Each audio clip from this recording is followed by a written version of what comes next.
современник на вечеринку в кино. Таким завсегда вы непременно встретите его. Футбольный матч Спартак-Динамо и переполнен стадион. А это кто сидит с красивой дамой?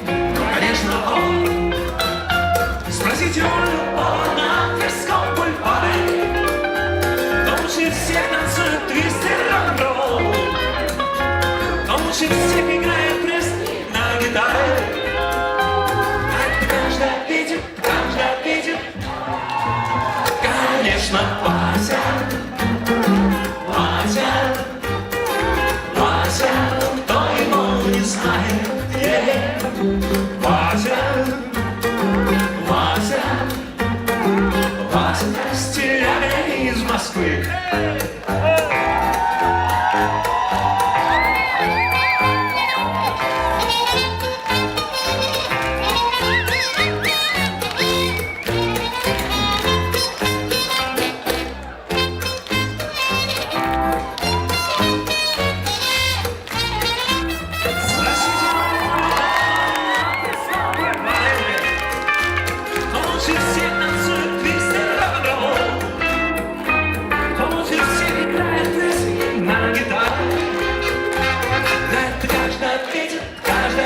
Все вместе.